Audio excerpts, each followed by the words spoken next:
सुनील डाग जी जो कि वरिष्ठ पत्रकार है, वो इस वक्त हमारे साथ जुड़ गए हैं। सर, आपका बहुत बहुत स्वागत है हमारे इस चर्चा में शामिल होने के लिए। देखिए सर, लगातार जो तस्वीरें हैं वो हम रुझान तो दिखा ही रहे हैं, लेकिन फिलहाल अगर हम माने कि यही तस्वीर जो अभी दिख रही है, यानी कि 45 पर बढ़त बीजेपी की और 44 सीटों पर आपकी, अगर हम ये माने कि यही नतीजों में परिवर्तित होती है, तो आप बीजेपी के लिए इसे कैसा देखते हैं और आम आदमी पार्टी के लिए इसे किस तरह से देखते हैं? मैं मानता हूं कि दिल्ली के लोग बहुत परेशान थे। सरकार किसी की भी हो, एक आम आदमी को इस चीज से कोई फर्क नहीं पड़ता। फर्क पड़ता है कि उसकी मूलभूत जो परेशानियां हैं, जो उनकी कुछ जरूरतें हैं जिंदगी में, जिसको करना सरकार का काम है, अगर वो नहीं करते हैं तो लोगों के मन में एक रुझान पैदा होता है कि चलो दूसरे को ट्राई करके देखते हैं, अगर इससे काम नहीं होता है। तो मुझे लग रहा है कि आज तो मतदाताओं के मन में शायद यही प्रश्न के रहते हुए जब वो ईवीएम पे गए होंगे तो उन्होंने वही बटन दबाया जो उनकी मुसीबतों को निवारण कर सके। बिल्कुल सर, साथ ही आपसे ये भी जानना चाहेंगे कि अब तक हमने देखा कि अरविंद केजरीवाल की जो फ्री की रेवड़ियां थी वो तमाम इलेक्शन में उनके चुनाव में बड़ी काम आई, लेकिन इस बार उन्होंने और बढ़ा के भी देने की कोशिश की और पूरा कॉन्फिडेंस दिख रहा था, क्योंकि उन्होंने देखिए अपना चुनावी प्रचार जो शुरू किया उसमें यही कहा, अरविंद केजरीवाल की फ्री रेवड़ियां। तो इसे आप ओवर कॉन्फिडेंट अब कहेंगे कि उनका ओवर कॉन्फिडेंस था जो उन्हें ले डूबा? मैं ये मानता हूं कि रेवड़ियों का कभी भी जनतंत्र और लोकतंत्र से कोई लेना देना नहीं होता है, पर पिछले 15-1 साल से ये महसूस हो रहा है कि शायद रेवड़ियों से चुनाव जीता जा सकता है। लोगों को ये समझ में आ गया कि जो रेवड़ियां बट रही हैं वो मेरे टैक्स पेयर्स के पैसों की है, वो मेरा ही पैसा है, मुझे घुमा के दिया जा रहा है और मुझ पे एहसान लादा जा रहा है। और कहते हैं ज्यादा शुगर खा लो तो शुगर हो जाती है, तो इस टाइम पेशेंट चाहता है शुगर को रोकना जी। तो हम चाहते हैं कि हम काम करें, काम करने के बाद में अगर कुछ हम पाते हैं तो वो मेरा अपना है, मेरी इज्जत है उसके साथ में। तो आम आदमी के दिमाग में यही एक मनोस्थिति चल रही है जो कि लोग पकड़ नहीं पा रहे थे। मैं शुरू से कह रहा था कि दो ही बात हो सकती है, या तो आप पार्टी आएगी तो 40-42 से ऊपर नहीं आ पाएगी और बीजेपी इंप्रूव करेगी, या बीजेपी इतनी आगे चली जाएगी कि झाड़ू के तिनके बिखर जाएंगे। बिल्कुल बिल्कुल सर, आपने बहुत बड़ी बात कही कि और तस्वीरें जो है लगभग वही बताते हुए कि झाड़ू के तिनके जो हैं धीरे धीरे बिखरने शुरू हो गए हैं। लेकिन हालांकि वही है, हमें थोड़ा इंतजार करना पड़ेगा जब तक पूरी तरह से तस्वीर जो है वो साफ नहीं हो जाती। केजरीवाल जी, आप कुछ कहना चाहेंगे कि देखिए तमाम आरोप आप लगाते रहे इतने सालों में विपक्षी दलों पर, लेकिन अब आप पर खुद आरोप लग रहे हैं। सबसे पहले तो ये आरोप लगाना ये छोड़ देना चाहिए। मुझे लगता है कि घरों में आरओ लगाना चाहिए, गंदा पानी आता है। और दूसरा, मैं आज अभी रुझानों में, क्योंकि भाजपा जीत रही है तो मैं उनको रुझानों की बधाई देता हूँ, फ्री में देता हूँ। अच्छा, ये भी फ्री में? ये भी फ्री में देता हूँ। अब ये कह रहे हैं कि केजरीवाल आगे चल रहा है, 2 राउंड के बाद केजरीवाल आगे चल रहा है, मैं आगे चल रहा हूँ, मैं हर सीट पे आगे चल रहा हूँ, पूरी दिल्ली में आगे चल रहा हूँ, जनता पीछे पीछे आ रही है। तो मैं आपको बहुत शुभकामनाएं देता हूं। जो भी जीतेगा, जो भी हारेगा, मैं दिल्ली का बेटा मैं ही रहूंगा, दिल्ली का मालिक मैं ही रहूंगा। अगर चौथी बार मैं बन जाता, एलजी को बदल के सैमसंग ले आता। सबसे ज्यादा परेशानी आपको एलजी से ही है। एलजी ने परेशान कर रखा है। एलजी को बदलना बहुत जरूरी था, लेकिन जनता ने, आपने कहा कि भुलावे में आ जाते हैं नेता, लोग भुलावे में आ जाते हैं। मैं भी भुलावे में आ गया और ये लोग विधानसभा में आ गए। ये तो अच्छी बात नहीं है, मिसगाइड कर दिया आपने, इतने बड़े चैनल पे बैठ के मिसगाइड कर। गुड न्यूज टुडे नाम है आपका, सबके लिए गुड न्यूज देनी चाहिए, आपको मेरे लिए भी दे दो। देखिए, अभी तो आपके लिए गुड न्यूज हमने दी, आप आगे चल रहे हैं, और इससे बड़ी गुड न्यूज क्या होगी? या तो आप अपनी सीट नहीं बचा पाते, अगर अभी तो हम ऐसे बात करेंगे, अगर नहीं बचा पाते तो आपके लिए बड़ी मुश्किल हो जाती है। एटलीस्ट अभी आप आगे बढ़ते हुए दिख रहे हैं। आगे बढ़ नहीं रहा हूं मैं, आगे भाग रहा हूं। जनता पीछे पीछे लठे लेके दौड़ रही है मेरे, मैं आगे भागता हुआ दिखाई दे रहा हूं। झाड़ू का मोर बना दिया इन लोगों ने, और आप लोग कह रहे हो कि आगे बढ़ रहे हो। ये मजाक अच्छा नहीं है, प्लीज ऐसा मजाक मत करो, दिल दहल जाता है मेरा। गोरखपुरी जी, इस परिस्थिति पर कुछ अच्छा, ये केजरीवाल जी बैठे हुए हैं। केजरीवाल जी, मैं ये कहना चाहूंगा, आपकी वजह से हमेशा के लिए बैठ गया। नहीं, अच्छा बैठ गया। आपकी वजह से हम दिल्ली के वोटर, जब आर्टिस्ट आदमी जब बाहर जाते थे तो हम ज्ञान की बात नहीं कर पाते थे श्वेता जी। हम इसलिए नहीं कर पाते थे, आप खुद बताइए, दिल्ली का वो वोटर क्या ज्ञान की बात करे जिसका मुख्यमंत्री 4 महीने, उप मुख्यमंत्री 17 महीने सही बात है, जेल में रहा हो वो क्या ही ज्ञान की बात करेगा। जेल नहीं बोलते, सुधार गृह बोलते हैं। सुधर के आया हूँ। आपको कितने गृह जाना होता है? आप बैंगलोर भी विपस्सना के लिए आप वहां भी जाते हैं, फिर आपको जेल भी जाने के बीच में दरकार पड़ जाती है, मतलब क्या है क्या आपके साथ अब हार के परेशानी? बैंकॉक जाऊंगा।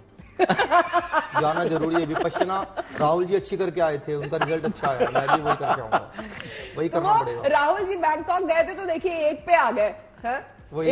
एक सीट अभी फिर दिख रही है, यानी तो आपकी जो 27 दिख रही है ना, अब वहां से आएंगे तो वो भी नहीं दिखेगी आपकी। नहीं वो कोई बात नहीं, ये अंदर की बात है, मैं बताना नहीं चाहता। नहीं, ये मर्द की जुबान है जी, 1 पे है तो 1 पे ही है, बार बार बदलती रहे तो अच्छी लगेगी। 1 2 4 10 12, 1 पे तो 1 नंबर का काम किया कांग्रेस ने चुनाव में, 1 नंबर का, 1 ही सीट आ रही है उनकी।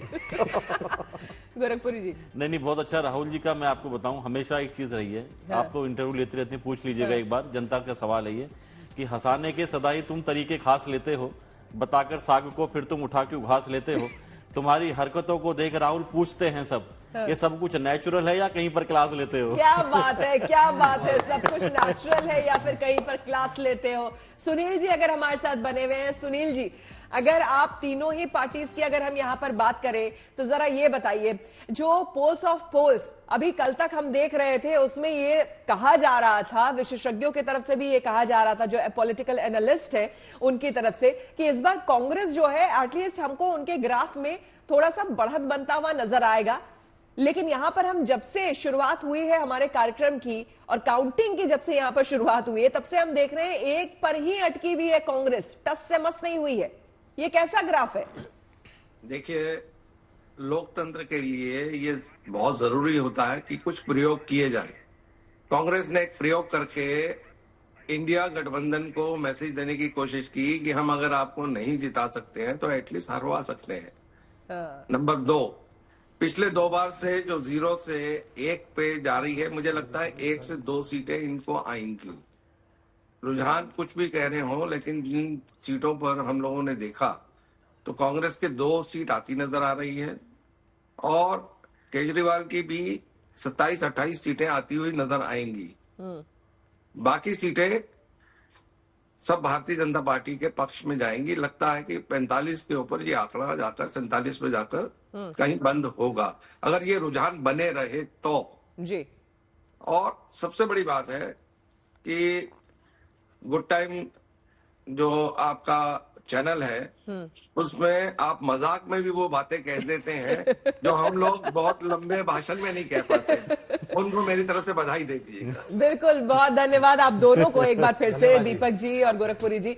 बिल्कुल, आपने गुड न्यूज टुडे देखिए, गुड न्यूज टुडे की यही खासियत है कि यहाँ हम दोनों तरह की बातें, एक तो हम आपके तरफ से जो कहना है पॉलिटिकली करेक्ट होना चाहिए वो आप कह रहे हैं, और बाकी ये अपने अंदाज में बहुत सारी ऐसी बातें कह दे रहे हैं जो यूं कहना बड़ा मुश्किल होता है। देखिए, रमेश विदुड़ी जी इस वक्त उन्होंने हमसे यानी कि गुड न्यूज टुडे से खास बातचीत की है और फिलहाल जाहिर सी बात है वो यहाँ पर कालका जी सीट से बढ़त बनाए हुए हैं, तो ऐसे में क्या कुछ कहना है इन रुझानों को लेकर, जरा सुन लेते हैं। जैसा रुझान आया है उस रुझान को भी मैं अभी सेटिस्फैक्टरी नहीं मानता हूं, क्योंकि जिस प्रकार का एंटी इनकम्बेंसी केजरीवाल जी की, सड़कें टूटी पड़ी हैं, पीने का पानी नहीं है, उसके अनुसार भी कहीं ना कहीं अगर कुछ इन्फ्लुएंस में आकर लोगों ने वोट कास्ट करने की कोशिश की है केजरीवाल जी को या आतिशी जी को, तो मुझे लगता है ये पूर्ण रूप से सफाई वाली बात नहीं है। पूर्ण रूप से सफाया होने का मतलब है कि दिल्ली की जनता को 10 साल का ये जो आपदा ने दिल्ली को घेरा था, इसके बारे में ध्यान रखना। बड़े बड़े नेता अरविंद केजरीवाल, आतिशी समेत पीछे चल रहे हैं, क्या कहेंगे? स्वाभाविक एक्सपोज हो गए, वो झूठ कब तक चलेगा? उन्होंने झूठ बोला इस बात को लेकर कि मैं पेरिस बनाऊंगा, लंदन बनाऊंगा, कोठी नहीं लूंगा, शीश में गाड़ी नहीं लूंगा, गाड़ी ले ली 3.25 करोड़ की, मैं सिक्योरिटी नहीं लूंगा, 2 राज्य की सिक्योरिटी ले ली। तो इस प्रकार की चीजें आप कब तक कैश करोगे? दोबारा लोगों ने एक मौका दिया था, शायद हो सकता है केंद्र काम नहीं करने दे रहा हो, दोबारा मौका दे दिया था, स्वाभाविक है केजरीवाल जी एक्सपोज हो गए। केजरीवाल जी का लोकल कार्यकर्ता जो है, ईमानदार कार्यकर्ता जो देश में बदलाव के लिए केजरीवाल के साथ लग गया था, वो शायद चुनाव जीत सकता है, लेकिन केजरीवाल चुनाव नहीं जीतेगा। विदुर जी, आखिरी सवाल, अगर आप जीतते हैं, बीजेपी सत्ता में आती है, तो क्या आप कैंडिडेट होंगे सीएम के लिए? देखो, हम सेवा के लिए काम करने के लिए हैं, मुख्यमंत्री बनने के लिए नहीं है। मंत्री बन, ये मीडिया ने केजरीवाल को तय करेगा, मीडिया ने चला दिया, केजरीवाल ने नौटंकी कर दी, ठीक है ना, और उल्टी सीधी केजरीवाल ने जो बयानबाजी करी, अपनी गिरबान में केजरीवाल साहब ने झांका नहीं। केजरीवाल की पार्टी से लोग निकल कर रहे थे, क्या भाषा बोली उनके लिए, इनको लात मार के, कहां पे लात मार के, मैं शब्द नहीं बोलना चाहता, गालियां वो होती हैं। पुलिस के जवानों के बारे में केजरीवाल ने क्या टिप्पणी की थी, गालियां वो होती हैं। केजरीवाल ने मोदी साहब को देश के प्रधानमंत्री, जिन्होंने 125 करोड़ लोगों ने चुना था, उनको आज 145 करोड़ लोग गए, उनको देशद्रोह का शब्द यूज किया था। तो गालीबाज तो केजरीवाल खुद है, इसलिए उनकी विदाई तय हो रही है। रमेश विदुर का भी सुन रहे थे, ये पूर्व लोकसभा मेंबर रहे हैं, और यहाँ पर आपको बता दें कालका जैसी सीट से, जहां पर आपको बता दें कि आतिशी जो कि दिल्ली की मुख्यमंत्री हैं, उनको टक्कर देते हुए ये लेकिन आगे चल रहे हैं। और अगर आप ट्रेडिशनली देखें, परंपरागत तौर पर ये सीट जो है अपने आप में वो कांग्रेस की सीट रही है 2015 के बाद, जबकि आम आदमी पार्टी आई उसके बाद से ये आपके पास गई है, लेकिन उससे पहले कांग्रेस के पास रही है। लेकिन यहां अभी आपको बता दें, यहां अलका लांबा जो कि कांग्रेस की तरफ से प्रत्याशी थी, वो भी पीछे चल रही है, रमेश विदुरी आगे चल रहे हैं। और एक बार फिर से साफ तौर पर वो कहते हुए कि भाई हम पार्टी के लिए काम कर रहे हैं, और यहां पर मुख्यमंत्री का चेहरा कौन होगा, कौन नाम होगा, ये का काम नहीं है, ये आगे पार्टी और संगठन जो है वो आगे तय करेगी। यहां पर लगातार आपको हम तस्वीरें दिखा रहे हैं, देखिए 39 सीटों पर बीजेपी जो है वो आगे बढ़ती हुई यहां पर नजर आ रही है। सीट में आम आदमी पार्टी देखिए यहां पर ग्राफ बढ़ गया, अब 30 पर पहुंच गई है। जो सीटें हैं आम आदमी पार्टी की वो बढ़ती हुई यहां नजर आ रही है। आम आदमी पार्टी 30 सीटों पर यहां पर आगे चलती हुई नजर आ रही है। तो इस तरह से, इसीलिए हम इसे रुझान कह रहे हैं, और जाहिर सी बात है कि जब तक काउंटिंग पूरी तरह से कंप्लीट नहीं हो जाता है तब तक ये कहना बहुत मुश्किल होगा कि देखिए कौन आगे कौन पीछे। हालांकि जो डिफरेंस है वो अभी कम होता नजर आ रहा है, जो अभी तक थोड़ी देर पहले मार्जिन काफी ज्यादा दिख रहा था। सुनील जी, अगर आप बने हुए हैं तो जरा बताएं, देखिए 39 सीटों पर अब जो तस्वीर सामने आ रही है, 39 सीटों पर बीजेपी यहां आगे बढ़त बनाती हुई नजर आ रही है, लेकिन आम आदमी पार्टी भी बढ़कर 30 सीट पर, 25 से आगे बढ़कर 24 सीटों से आगे बढ़कर 30 सीट पर आगे बढ़ गई। आपको क्या लगता है? आपसे बात करेंगे लेकिन सुनील जी, लेकिन इससे पहले देखिए बीजेपी मुख्यालय की तस्वीरें दिखा रहे हैं, जहां पर बैंड बाजा शुरू हो चुका है और जो कार्यकर्ता है वो यहां पर झूम रहे हैं, नाच रहे हैं। तो तस्वीरें बीजेपी दफ्तर की, जाहिर सी बात है बीजेपी के लिए ये बहुत खुशी की बात होगी। 27 साल का जो उनका वनवास था एक तरह से, वो दिल्ली से खत्म होगा। शीला दीक्षित से पहले की बात करें, क्योंकि लंबे समय से शीला दीक्षित जी दिल्ली की मुख्यमंत्री रही, उससे पहले बात करें तो हम बीजेपी का गढ़ रहता था, माना जाता था दिल्ली, लेकिन काफी मतलब 27 साल हो गया। आप अंदाजा लगा सकते हैं कि 27 सालों से सुपड़ा साफ बीजेपी का रहा है दिल्ली में। और अगर दिल्ली में बीजेपी की सरकार बनती है तो जाहिर सी बात है एक बड़ी जीत, एक बड़ी कामयाबी बीजेपी के लिए भी होगी, एक पार्टी के तौर पर भी। और जिस तरह से रणनीति इस बार विशेष करके अमित शाह गृह मंत्री जो हमारे देश के हैं उन्होंने बनाई दिल्ली के लिए, वो सफल होते हुए यहां पर आपको नजर आएंगे। क्योंकि अगर आप पूरे चुनाव प्रचार की बात कर ले तो पूरे चुनाव का, दिल्ली चुनाव का की जो भागदौड़ है वो गृह मंत्री अमित शाह ने ही संभाल रखी थी। सबसे ज्यादा उन्होंने यहां पर रैलियां की और प्रधानमंत्री से लेकर रक्षा मंत्री से लेकर तमाम बड़े नेता, तमाम बड़े चेहरे जो बीजेपी के थे वो दिल्ली की सड़कों पर हमें देखने को मिले। यहां तक कि योगी आदित्यनाथ यहां पर पहुंचे और उन्होंने यमुना के पानी को लेकर के यहां पर सवाल उठाया और चैलेंज एक तरह से किया था कि आप डुबकी लगाकर यमुना में दिखा दें, ये कहा था। जिसके जवाब में अरविंद केजरीवाल ने हरियाणा से कह दिया कि वहां से जहर मिलाया जाता है और जहर मिला हुआ पानी दिल्ली को भेजा जाता है जो दिल्ली की जनता पीती है। तो ये तमाम तरह की बातें हुई है चुनाव में। लेकिन इन चुनावी दावे और वादों के बीच में ये जो तस्वीरें अब निकल कर आ रही है, ये तस्वीरें कुछ और ही बयां कर रही है। तस्वीरें बयां कर रही है बीजेपी की जीत की, ये तस्वीरें बयां कर रही है कि किस तरह से बीजेपी जो है यहां बढ़त के साथ साथ वो ये अब उम्मीद बनाए हुए है कि अब जो है उनकी पार्टी जो है वो जीत हासिल यहां पर करेगी और 27 साल का जो इनका वनवास है वो अब खत्म होगा।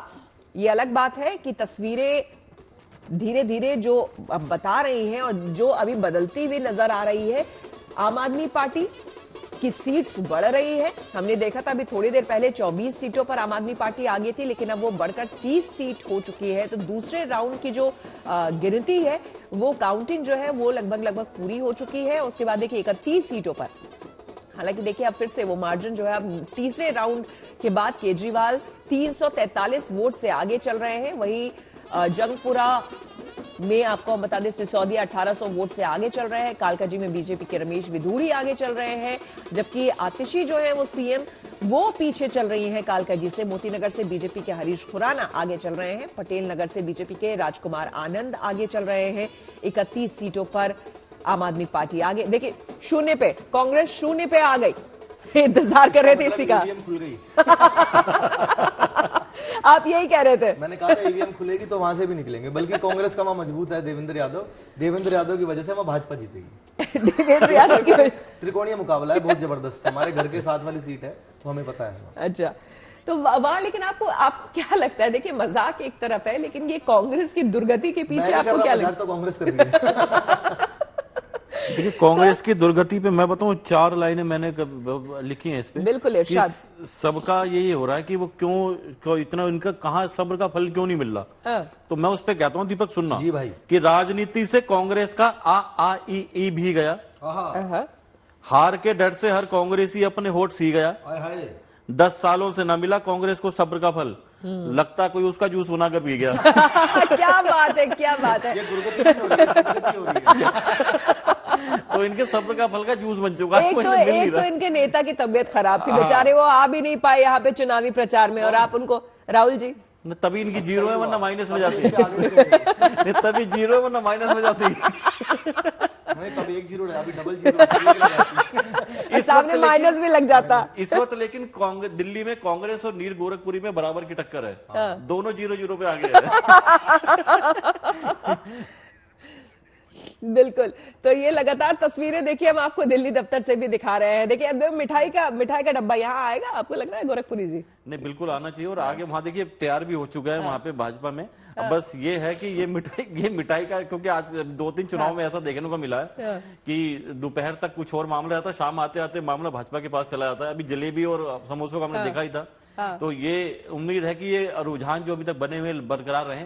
और मुझे लगता है कि अभी वो समय बस आने वाला है कि आपकी खबर भी ब्रेकिंग चलेगी कि रात को 8 बजे मोदी जी कुछ बोलेंगे और केजरीवाल जी ने ईवीएम पे ऊपर आरोप लगाने शुरू कर दिए। इलेक्शन कमीशन पे हर बार ना रोए तब तक मैं नतीजा पक्का नहीं मानता। सुनील जी क्या कहेंगे आप कि अभी थोड़ी देर में वाकई ऐसा होने वाला है? शाम होते होते अभी इलेक्शन कमीशन पे आरोप लगने बाकी है, अभी ईवीएम पे आरोप लगने बाकी है।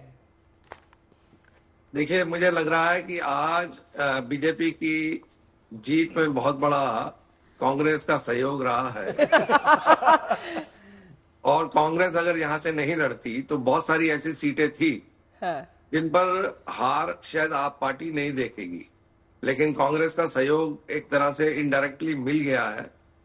ये आरोप भी लग रहा है कांग्रेस पे भी, लेकिन ये मानना कतई उचित नहीं होगा क्योंकि कांग्रेस और बीजेपी इकट्ठी मिल जाए ये कभी हो नहीं सकता। ये इम्पॉसिबल है चंद्रमा और सूर्य का मिलना। बिल्कुल। इसलिए मैं समझता हूं कि इस समय, क्योंकि आप पार्टी ने कई स्टेट्स के अंदर कांग्रेस को परेशान किया, चाहे वहां उन्होंने 1.5% वोट लिया या 11% वोट लिया, तो कांग्रेस ने अब कहा है कि मैं बिल में घुसकर आपको मारूंगी ताकि फिर मेरे को आप परेशान ना करें। तो ये अभी तो पिक्चर बहुत बाकी है, इसमें शुरुआत है ये। बिल्कुल बिल्कुल सर। और सर आपको क्या लगता है सुनील जी, जिस तरह के इस बार नारेबाजी भी हुई है, खुद प्रधानमंत्री ने ये कहा है, आपदा को लेकर उन्होंने कहा था, प्रधानमंत्री ने ये नारा दिया था, आपको हम बताते हैं, जिसमें उन्होंने आपदा को हटाने की बात कही थी, अब नहीं सहेंगे बदल के रहेंगे। ये इस बार दिल्ली विधानसभा में बीजेपी का जो है वो नारा रहा, और खास करके इस बार बांग्लादेशी घुसपैठियों को लेकर के जिस तरह से योगी आदित्यनाथ जब आए और उन्होंने आक्रामक तौर पर इस मुद्दे को उठाया, वो कहीं ना कहीं एक ये भी ऐड हुआ फैक्टर में से। बिल्कुल हुआ, लेकिन मैं ये चाहूंगा कि जिस तरह से यूएस ने अंजाम पे पहुंचाया कि वहां जो आप्रवासी अवैध रह रहे हैं, अगर यहां भी रह रहे हैं तो उनको भी जाना चाहिए। बिल्कुल। क्योंकि वो मेरे रिसोर्स पे बैठे हैं, मेरे शेयर को खा रहे हैं, मुझे डेवलप नहीं होने दे रहे, मेरे बच्चों की नौकरियों को खा रहे हैं। ऐसा एक विचार आम आदमी में आ रहा है, तो वो भी करना पड़ेगा। लेकिन अगर दिल्ली की आपदा खत्म हो गई, हमें साफ पानी मिल गया, साफ हवा मिल गई और बहुत सारी चीजें जो सुरक्षा से जुड़ी हैं वो मिल गई, तो समझता हूं कि वो गुड टाइम होगा मेरे लिए। बिल्कुल। और ये गुड टाइम की शायद शुरुआत की कुछ इंडिकेशंस अब आपके चैनल से नजर भी आ रहे हैं कि आने वाले समय में दिल्ली की जनता को थोड़ी राहत होगी और एजेंसियां आपस में नहीं लड़ेंगी, और जो एजेंसियां दूसरी हैं, चाहे वो लैंड की हों, चाहे वो लॉ एंड ऑर्डर की हों, चाहे वो प्लानिंग की हों, चाहे वो आपको- फाइनेंस मिनिस्ट्री की बिल्कुल। हों, वो सब एक साथ तालमेल करती हुई नजर आएंगी। बिल्कुल। आपको नहीं लगता सर, जो बात आप कह रहे हैं उसी बात को आगे बढ़ाते हुए, कि कहीं ना कहीं अभी तक देखिए हमने देखा कि जब भी कोई बात होती थी सीधा एलजी से टकराव, एक तो दिल्ली गवर्नमेंट का एलजी से टकराव, और वहां पर बात नहीं बनी तो सीधा केंद्र के मत्थे फोड़ देना कि भाई केंद्र ऐसा नहीं होने दे रही है, केंद्र की वजह से हमारा काम रुका हुआ है। तो अब अगर कहीं ना कहीं ये एक बहुत बड़ी वजह रही, जो आंकड़े हम देख पा रहे हैं, अगर वाकई बीजेपी यहां पर जीत जाती है और उसकी सरकार बनती है, तो उसके पीछे लोगों का भी ये मानना कि अगर वाकई डबल इंजन की सरकार हो जाती है, यहां भी अगर बीजेपी आ जाती है, तो जो चीजें, जो सुविधाएं उन्हें लंबे समय से नहीं मिली हैं, वो शायद उन्हें मिलेगी। तो ये एक फैक्टर हो सकता है। बिल्कुल हो सकता है, क्योंकि बात बात के ऊपर किसी के ऊपर आरोप लगाना, कोर्ट जाना, बात नहीं मानना, झगड़ों के लिए रास्तों पे आना, सड़क पे आकर बैठ जाना, वो सब चीजें समस्याओं का समाधान नहीं है। ये जब होता है जब आप कोई चीज से स्वतंत्रता चाह रहे होते हैं। किस चीज से हम स्वतंत्रता चाह रहे हैं? हम स्वतंत्र हैं, बिल्कुल। हम 1947 में स्वतंत्र हो गए और फिर अब पूर्ण रूप से अपने आप को डेवलप कर रहे हैं। तो मेरा ये मानना है कि इन सब चीजों से भी उठकर हमें सोचना पड़ेगा। पॉलिटिकल पार्टीज का अपना नैरेटिव होता है, मैं मानता हूं, उनके अपने अपने जो वादे होते हैं, मैं उनको भी मानता हूं, लेकिन मैं इस चीज को नहीं मान पा रहा हूं कि आप उन वादों को तो देखें ना, पर अपनी पॉलिटिकल पार्टी के कमिटमेंट्स को आप पूरा कर रहे हैं। जनता को भी तो आप देखिए ना, जिन्होंने आपको चुन के भेजा है जी, उनके लिए आप क्या कर रहे हैं? उसके लिए कुछ नहीं कर रहे हैं। और हर बार एक चीज कह देना कि फला आदमी की वजह से नहीं हुआ।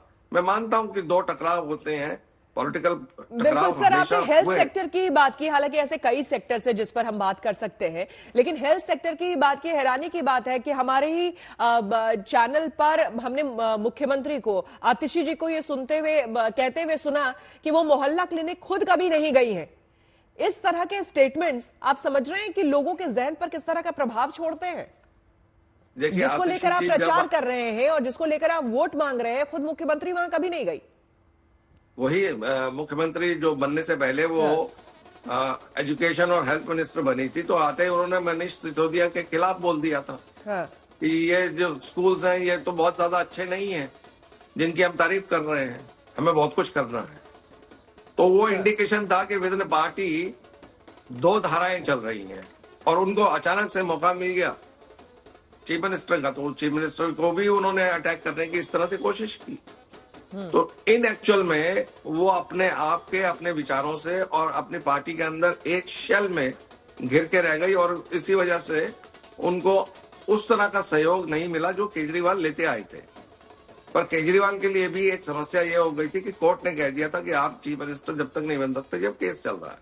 आप कोई फाइल साइन नहीं कर सकते, आप चीफ मिनिस्टर के घर में नहीं रह सकते, आप चीफ मिनिस्टर की आप ऑफिस में नहीं जा सकते। तो ये सब तमाम चीजों के बाद में, हाथ पांव बंधे होने के बाद में भी अगर वो इस लड़ाई को यहाँ तक ले आए हैं तो उनके लिए साधुवाद है।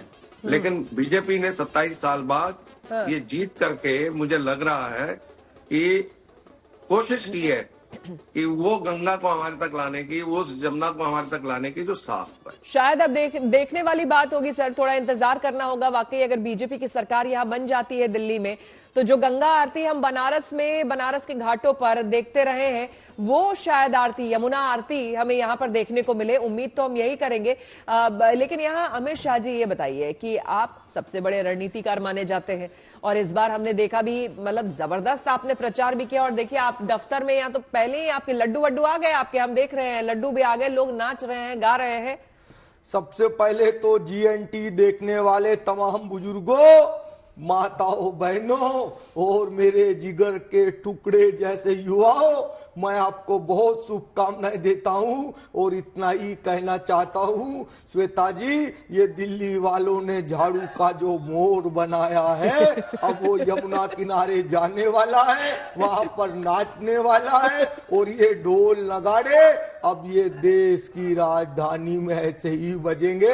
अरे आपने कवियों को बुलाया है श्वेता जी, आज एक शेर मुझे भी याद आता है कि कुछ तो मिला के पीते हैं पानी शराब में, केजरी मिला के पी गया राजधानी शराब में। तो ये राजधानी, ये भारत की राजधानी अब खिलेगी, खुलेगी और माँ भारती की जय जयकार देश की राजधानी में होगी।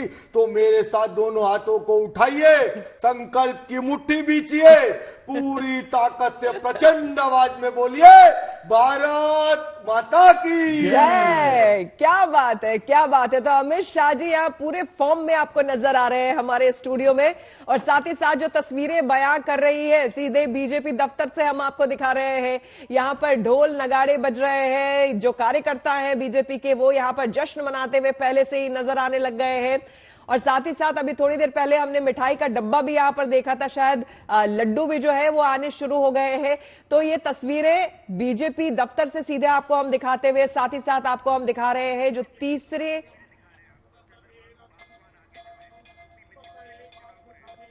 और ये उत्तर प्रदेश के आपको मिल्कीपुर में जो उपचुनाव हुए हैं वहां की तस्वीरें आपको हम दिखा रहे हैं। और पूजा करते हुए यहाँ पर देखिए, मिल्कीपुर सीट भी अपने आप में काफी इंपॉर्टेंट ये सीट रही है दोनों के लिए, देखिए बीजेपी के लिए भी और ये समाजवादी पार्टी के लिए भी काफी इंपॉर्टेंट रहा है। और यहां से बीजेपी जो है वो आगे चल रही है।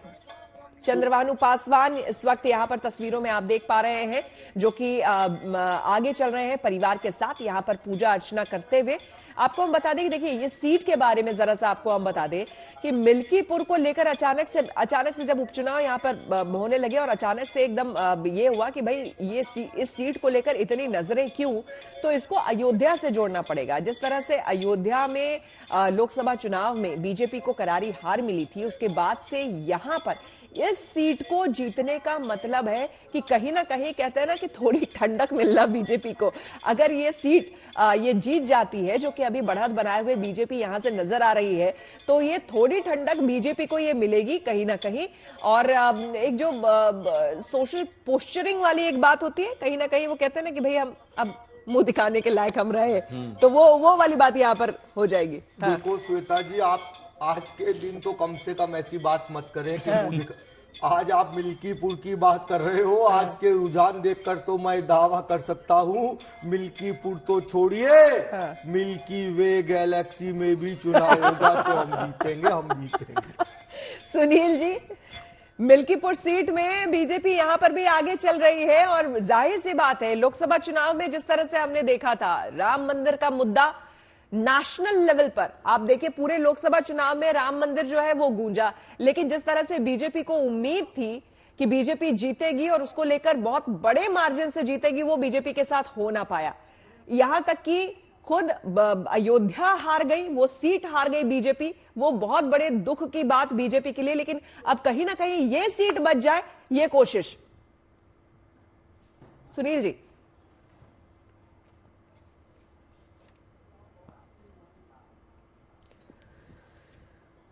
तो आपको हम मिल्कीपुर से दिखा रहे हैं तस्वीरें। यहां से आपको बता दें एक बार फिर से, पूजा पाठ यहां भी लगातार जारी है और यहां से आपको हम बता दें कि बीजेपी बढ़त बनाए हुए यहां पर नजर आ रही है और ये सीट कई मायनों में अहम है।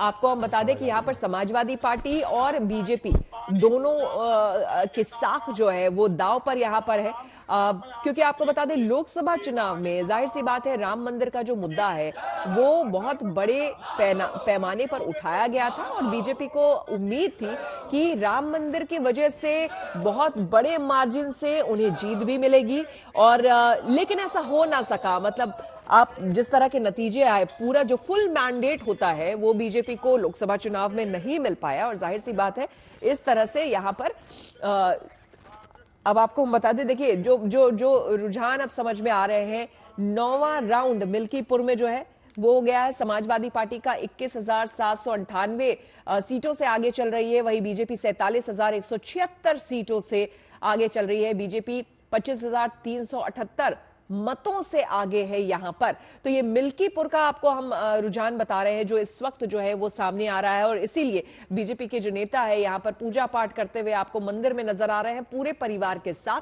तो मिल्कीपुर सीट में यहां पर 9वां राउंड जो है वो कंप्लीट हो चुका है, और उसके साथ ही देखिए किस तरह से सीटों में भी बढ़त बनाए हुए 47,176 सीटों पर बीजेपी बढ़त बनाए हुए, और अच्छा खासा मार्जिन आपको देखने को मिलेगा। समाजवादी पार्टी यहां पर 21,798। और इस वक्त की बड़ी खबर दिल्ली चुनाव का फिर से रुख करते हुए ग्रेटर कैलाश से आम आदमी पार्टी के सौरभ भारद्वाज जो है वो पीछे चल रहे हैं, और बड़ी खबर सामने आ रही है। राजेंद्र नगर से बीजेपी के उमंग बजाज जो है वो आगे यहां पर चलते हुए बीजेपी को 42 सीटों पर फिलहाल जो रुझान आ रहे हैं 42 सीटों पर आगे चल रहे हैं। कालकाजी से बीजेपी के रमेश विधूड़ी आगे चल रहे हैं। आतिशी जो कि मुख्यमंत्री है उन्हें कड़ी टक्कर देते हुए वही नई दिल्ली सीट से अरविंद केजरीवाल आगे चल रहे हैं। परवेश वर्मा पहले आगे चल रहे थे लंबे समय तक, लेकिन अब फिलहाल अरविंद केजरीवाल आगे चल रहे हैं। जंगपुरा से मनीष सिसोदिया जो है वो आगे चल रहे हैं, जबकि वो भी शुरुआती जो 2 राउंड की काउंटिंग हुई थी उसमें वो पीछे चल रहे थे। ग्रेटर कैलाश से आम आदमी पार्टी के सौरभ भारद्वाज जो है वो पीछे चल रहे हैं। सौरभ भारद्वाज, वही राजेंद्र नगर से बीजेपी के उमंग बजाज हैं वो आगे चल रहे हैं। तो लगातार आपको हम तस्वीरें दिखा रहे हैं और हम आपको बता रहे हैं कि फिलहाल जो रुझान सामने आए हैं उसमें बीजेपी फिर से अब घटकर देखिए 42 सीटों पर बीजेपी फिलहाल जो है अभी आ गई है। आम आदमी पार्टी बढ़ती हुई नजर आई थी, लेकिन फिर से अभी 28 सीटों पर अभी तक जो काउंटिंग हुई है उसमें 28 सीटों पर आम आदमी पार्टी बढ़त बनाए हुए, लेकिन कांग्रेस जो लंबे समय से जब से काउंटिंग शुरू हुई थी हम 1 सीट पर आगे देख रहे थे कांग्रेस को, वो भी अब पीछे होकर 0 पर यहां पर पहुंच गई है। क्या सुनील जी हमारे साथ बने हुए हैं? मैं पिछले भी एक आपके सवाल का जवाब देना चाह रहा था। जी जी सुनील जी बताएं, आप ही वो के बीच जवाब में करने से। आवाज टूट गई थी। हाँ जी जी जी बताएं। और मेरा ये कहना है कि पिछला जो आपने सवाल किया था वो राम जन्मभूमि का था। हाँ हाँ जब राम जन्मभूमि का मामला आया और मिल्कीपुर का चुनाव से आप उसको जोड़ रहे थे, जी मेरे दिमाग में एक चीज का बहुत पहले भी था कि जब हम कुछ अच्छा कर गुजरते हैं तो कई बार हम बेध्यान हो जाते हैं। हम सोचते हैं कि इसका तो परिणाम वही निकलेगा जो हम चाह रहे हैं। तो लोगों ने उस समय वो परिणाम को ठुकरा दिया और कई ऐसी संकेतिक भाषा में बीजेपी को चेताया कि आप अगर इस तरह से करेंगे तो हम इस तरह से नहीं चलेंगे। तो बीजेपी ने अपने अंदर बहुत करेक्शंस किए हैं, ऐसा नहीं है, बीजेपी में करेक्शंस होते रहते हैं जी, पर वो नजर नहीं आते हैं। वो नजर उन्हीं लोगों को आते हैं जो कि उस पर पैनी दृष्टि रखते हैं। अदरवाइज बीजेपी एक ऐसा संगठन है जिसमें चेहरा कम और वर्क ज्यादा नजर आता नहीं है। लेकिन सर चूंकि हालांकि अब हम दिल्ली चुनाव पर हम बात कर रहे हैं, लेकिन मिल्कीपुर की बात आपने की, आपने जिक्र किया तो आपसे ये पूछना भी चाहेंगे। देखिए वहां पर ग्राउंड रिपोर्टिंग भी हुई और हमारे संवाददाता भी वहां पर पहुंचे और बात हुई थी, और जहां तक हमें भी समझ में आई थी बात कि लोकसभा चुनाव के दौरान सिर्फ राम मंदिर के नाम पर वोट मांगना ये कहां तक जायज था बीजेपी के लिए भी, क्योंकि वहां के जो लोग थे देखिए सबसे ज्यादा नाराजगी उन लोगों में थी जो उस पूरे कॉरिडोर में, वो जहां पर राम मंदिर बना है उस पूरे कॉरिडोर में जिनकी दुकानें थी उनका ये था कि उनको उचित मुआवजा नहीं मिला, उनको हटा दिया गया वहां से, उसके बाद उनकी सुध लेने वाला कोई नहीं था। राम मंदिर के अलावा उस पूरे एरिया में अगर आप डेवलपमेंट की बात करें तो लोग उससे खुश नहीं थे, बीजेपी के काम से खुश नहीं थे। तो सिर्फ मंदिर के नाम पर अगर आप वोट मांगेंगे तो आपको वोट नहीं मिलेगा, वहां की जनता ने बता दिया उनको। जी, आपने बिल्कुल ठीक कहा, क्योंकि अगर ये जॉब्स वहीं के लोगों को मिलते या उनको व्यापार मिलता वहीं के लोगों को, पर ऐसा नहीं हुआ। दूसरे स्टेट के लोगों ने आकर वो कैप्चर कर लिया जी। अपने पैसे के दम पर। तो क्या हुआ, वहां के लोग नाराज हो गए। उन्होंने ये एक बीजेपी को सीख दी कि आप राम जन्मभूमि के नाम से ये मत सोचिए कि हम लोग इमोशनली इस तरह से आपके साथ चलेंगे, वो नहीं चले।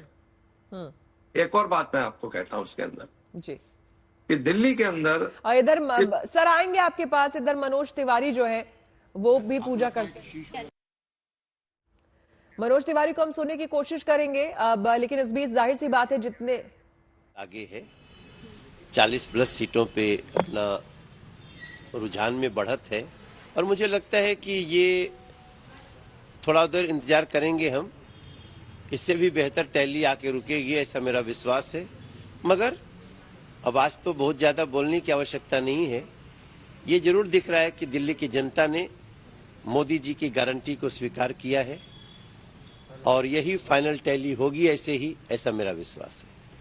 देखिए इस बार मनीष जी ट्रेंड दिखने को मिल रहा है, जैसे पहले 2 बार में दिखा था कि पूरी तरह से एक तरफा दिखा था, लेकिन इस बार जो है बीजेपी की तरफ भी काफी ज्यादा बढ़त है। तो क्या वजह रही है? दिल्ली वालों की नाराजगी है, क्या है? देखिए इसमें कोई दो राय नहीं है। दिल्ली का प्रत्येक तबका अब आम आदमी पार्टी से दूर हो गया है, रुझान में वो दिख रहा है, एग्जिट पोल में भी दिख रहा था, और मुझे लगता है कि आज रिजल्ट वैसा ही होगा कि आम आदमी पार्टी ने जिस प्रकार से अकर्मण्यता दिखाई, जैसे उन्होंने जनता को तकलीफ दिया, स्वयं भ्रष्टाचार किया, शीश महल की प्रवृत्ति रही, तो आज जनता उसका रिजल्ट दे रही है। और मुझे पूरा विश्वास लगता है कि अंत तक ऐसे ही रिजल्ट आएगा। एक और जो चीज देखने को मिल रही है कि अभी तक कांग्रेस का कहीं अकाउंट खुलता हुआ नहीं दिख रहा है इस बार। नहीं, कांग्रेस अभी किसी तरह मुझे लगता है कि जो मैं वोट शेयर देख रहा हूं, तो लगता है कांग्रेस अपने भविष्य को लेकर के चिंतित दिख रही है, लेकिन खाता खोलने का तो मुझे भी कहीं से अंदेशा नहीं दिख रहा है। तो जिस तरह से मनोज तिवारी को आप सुन रहे थे, उन्होंने साफ तौर पर कहा कि देखिए 41 के आसपास जो है अभी फिलहाल जो है रुझान बता रहे हैं, और ऐसे में जाहिर सी बात है उन्हें पूर्ण विश्वास है कि बीजेपी ही इस बार बाजी मारेगी। जाहिर सी बात है सुनील जी, यहां पर आपसे समझते हुए कि इस बार हमने देखा, हालांकि हम पहले भी इस बात को कई बार कह चुके हैं कि बीजेपी, चाहे वो एक छोटा सा निकाय चुनाव हो या फिर चाहे वो लोकसभा चुनाव हो, उसके चुनावी मैदान में उतरने का, रणनीति बनाने का और लड़ने का जो पैटर्न है, बहुत ही सीरियसली वो हर एक चुनाव को लेती है और उसी ढंग से, उसी अंदाज से उतरती है। वहां छोटे छोटे चुनाव में हमने प्रधानमंत्री को रैलियां करते हुए देखा है, और जाहिर सी बात है दिल्ली में भी वही देखने को मिला, और उसका ये नतीजा है जो ये हम सीट्स अभी देख पा रहे हैं रुझानों में। बिल्कुल आप ठीक कह रही हैं कि बीजेपी एक सीरियस पार्टी की तरह वर्क करती है। उनकी जो इलेक्शन मशीनरी है वो बड़ी गजब की है। वो एक 2 साल पहले शुरू हो जाते हैं। जैसे बिहार इलेक्शन है, वहां उसकी तैयारी शुरू हो चुकी है। वो पहले सर्वे कराएंगे, एक से संतुष्ट नहीं होंगे, दूसरा, तीसरा, चौथा, पांचवा, जब तक उनको उस चीज का आंसर नहीं मिल जाएगा वो सर्वे पे सर्वे कराते रहेंगे, और सर्वे कराने के बाद में कैंडिडेटों को वो सिलेक्ट करते हैं। फिर उसके बाद में रणनीति बनाते हैं कि इस आदमी को कौन से वाले वोट नहीं मिल रहे हैं और वो कैसे दिलवाया जाए। फिर उन नेताओं का, उस कार्यकर्ताओं का कौन रिश्तेदार वहां रहता है, यहां तक कि वो काम करते हैं। पहले इन्होंने एक नई चीज लाई थी लोगों के कि पन्ना प्रमुख होते थे, अब पन्ना प्रमुख से भी ज्यादा वो माइक्रो में चले गए हैं कि आपको कैसे इन्फ्लुएंस कर रहा है। कल को आप वोट नहीं देना चाह रही हैं तो आपको वो इस लेवल तक प्रेशराइज कर देंगे कि आपको वोट देना पड़े। बिल्कुल, और ये सबसे जरूरी है अब दूसरी पार्टियों को सीख लेने की कि अगर वो ऑन द स्पॉट डिसीजन लेने की कोशिश करेंगे तो 0 पे 0 रह जाएगा। लेकिन ये अभी रुझान है। रुझान में मेरा फिर वही कहना है कि दोनों पार्टियों में से एक पार्टी को 45 के लगभग सीट आएंगी, दूसरे को 25-26 आएंगी। तो 40 से 45 और 25 से 30, ये एक आंकड़ा कहीं ना कहीं आप लोगों को लास्ट में होता हुआ नजर आएगा। बिल्कुल सर, उसके लिए तो आपने तो अनुमान लगा लिया है, उसके लिए थोड़ा इंतजार करना होगा जब फाइनल रिजल्ट जो है। हम कर रहे हैं। बिल्कुल बिल्कुल, जब फाइनल रिजल्ट आएगा तो उसके लिए फिर हम बताएंगे कि आपने जो अनुमान लगाया वो कितना सटीक था। लेकिन साथ ही साथ देखिए हम तस्वीरें भी दिखा रहे हैं दूसरी तरफ। देखिए बीजेपी के जितने भी नेता हैं अपने अपने घरों में पूजा पाठ करते हुए वो भी नजर आ रहे हैं। लेकिन ये बताइए, अन्ना हजारे जी इस वक्त हमारे साथ जुड़ चुके हैं, तो अन्ना हजारे जी आपके शिष्य रहे हैं केजरीवाल और इस वक्त जो उनकी हालत है, लेकिन एक सेकंड मैं आपको रोकना चाहूंगी। आम आदमी पार्टी मुख्यालय से ये तस्वीरें सामने आ रही है, लेकिन ये समझ में नहीं आ रहा है कि आखिर ये तस्वीरें पार्टी की डफली बजा रहे हैं। ये तस्वीरें इनका मतलब क्या, इसका आशय क्या निकाला जाए, ये थोड़ा सा समझना होगा। बिल्कुल ही पागल हो चुके। गोरखपुरी जी, इनकी मना स्थिति पर आप कुछ कहना चाहेंगे? नहीं, मैं तो कहना चाहूंगा, मैं सबसे पहले जो साइड में कांग्रेस दिख रही है ना, सबसे पहले कहना चाहूंगा आपको बधाई श्वेता जी, कांग्रेस दिल्ली में तीसरी बार आ गई। कैसे कांग्रेस कैसे दिल्ली में आ गई? सड़क पर। अच्छा। और अभी अनिल जी भी बोल रहे थे कि ये महज रुझान है। ये महज रुझान नहीं, ये सुजान है जो इस वक्त आम आदमी पार्टी के नेताओं के चेहरे पे हो गए हैं। और मैं 4 लाइनें बस इसी बात पे कहना चाहूंगा कि आधी माला में जाप खत्म, सियासत में हो गई ताप खत्म, केजरीवाल के झूठ के कारण ही दिल्ली में हो गई आप खत्म। क्या बात है, सही बात है। इतना झूठ मतलब जो जनता है वो तो यही बोल रही है कि भाई आपने वादे तो दुनिया भर के कर दिए लेकिन पूरे नहीं। देखिए अर्घ देते हुए आपको मनोज तिवारी यहाँ पर नजर आएंगे। लगातार प्रचार के दौरान भी इनको हमने देखा और इनसे इनकी बातें भी सुनी और आम आदमी पार्टी को लेकर, उनके बयानों को लेकर काफी अग्रेसिव मोड में ये भी जवाब दिया करते थे, वो भी हमने देखा सोशल मीडिया पर। यहाँ पर हाँ, अन्ना हजारे जी माफ करिएगा, आपके शिष्य जो इस वक्त जो उनकी स्थिति है उस पर आप कुछ कहना चाहेंगे? मैं समझता हूँ कहने को कुछ भी बचा नहीं है। यह तो सुनील जी ने बताया कि भाजपा पन्ना प्रमुख बनाता है, मैं तो अन्ना प्रमुख हूँ। अभी आपका चैनल दिखा रहा कि ये लोग ढपली बजा रहे हैं। मैं तो कहना चाहूंगा, अरविंद को मैं कहना चाहूंगा कि 5 साल इसी ढपली पर गाना है रिंकिया के पापा, तभी देश राग निकलेगा। अभी तो देखते जाओ, ये लोग दारू बेचा है, करप्शन किया है, पंत प्रधान ने बोला है इनको सुपड़ा साफ होना है। गुड न्यूज यही है। नहीं, लेकिन मनोज तिवारी जी का ये वाला गाना आज बिल्कुल सटीक होगा कि चट्ट देनी मार देनी इसकी तमाचा ये यस देना आज रिंकिया के पापा। अरे आप रिंकिया के पापा का बात कर रहे हैं, हमें तो नया शेर बना है श्वेता जी कि दिल्ली वालों का निकल गया है अब डर, नहीं दिखेगा नीला शर्ट और मफलर। क्या बात है, क्या बात है। ये मफलर वाकई मतलब जब से आप आए हैं इस राजनीति में तो ये मफलर वाले पॉलिटिशियन जो है ना, मेरे लिए बहुत भावुक क्षण है श्वेता जी, क्योंकि सबसे ज्यादा मफलर बांध के वीडियोस मैंने ही बनाए। तो मुझे जब ये केजरीवाल जी जाते दिख रहे तो मुझे ऐसा लग रहा है घर से कोई बिटिया विदा हो रही है। अरे बाप रे, अब तू भी बेरोजगार हो जाएगा। नहीं अमित शाह जी है, अमित शाह जी कैसे बेरोजगार होने देंगे? केजरीवाल के मामले में तो हो जाएगा कोई बात। हाँ उस नहीं, लेकिन फिर भी वो कुछ ना कुछ करते रहेंगे। लेकिन 2 राजा हुए श्वेता जी, एक हरिश्चंद्र राजा हरिश्चंद्र हुए जो सच के लिए जाने जाते थे, एक राजा झूठीश चंद्र होंगे जो झूठ के लिए जाने जाएंगे।